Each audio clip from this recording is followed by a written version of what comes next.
আমরা তো বড় অভিনয় বুঝি না ভাই, আমরা শুধু এটুকু বুঝি যদি বাবাই সত্যি স্কুল ছেড়ে যায় তাহলে স্কুলটা করে রক্ষা করা যায়। তাই বলছিলাম মাস্টার মশাই আপনি আমাদের অনুরোধটুকু রাখুন। আমি তোমাদের কেমন করে বোঝাই সনাতন? মাস্টার মশাই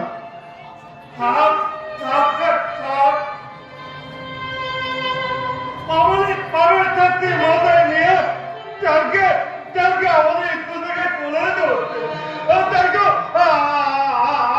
আমার বেঁচে থাকা আর কোনো অধিকার নেই, বেঁচে থাকা আর কোনো অধিকার নেই, বেঁচে থাকা আর কোনো অধিকার নেই। আমি নিজেকে ত্যাগ করে দেবো, ত্যাগ করবো।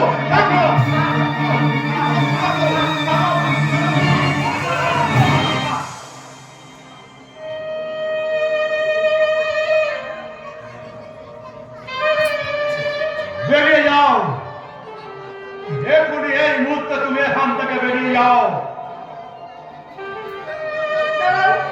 দাঁড়াও বাবু, বাবা এরপরেও তুমি তোমার সিদ্ধান্ত বদল করবে না? আবার আমি হেরে গেলাম রে মা। তাই তো আমার এক ছাত্রের প্রাণ বাঁচাতে আজ আমি আমার সিদ্ধান্ত বদল করলাম। আপনি সত্যি বলছে আপনি আমাদের স্কুল ছেড়ে যাবেন না? এর পরেও কি যাওয়া যায় সনাতন?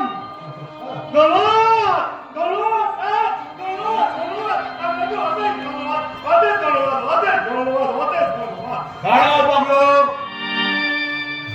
কাল যথাসময় তুমি স্কুলে আসবে।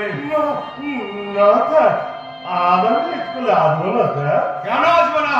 স্কুল থেকে যে আমি পলাতলা থেকে আমি ছুটি নিয়েছি স্যার। ছুটি? হ্যাঁ, ছোটবেলা আমার মা মারা যায়। বাবা শুধু রাজনীতি নিয়েই তো ব্যস্ত, কেউ আমাকে কোনোদিনও লেখাপড়া শিখিয়ে দেয়নি, কেউ আমাকে লেখাপড়ার কথা একটু বারোদিনও বলেনি।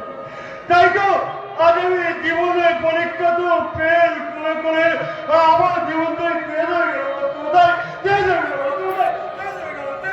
ফেল নয় বাবলু, এবার তোমার পাস করে সবাইকে দেখিয়ে দিতে হবে। না না না, লেখাপড়া তো শুধু ভারতের মেয়েদের জন্য, আমাদেরও নয়, আমাদেরও নয়। নিষ্ঠা আর পরিশ্রম করলে যে কেউ ভালো রেজাল্ট করতে পারে।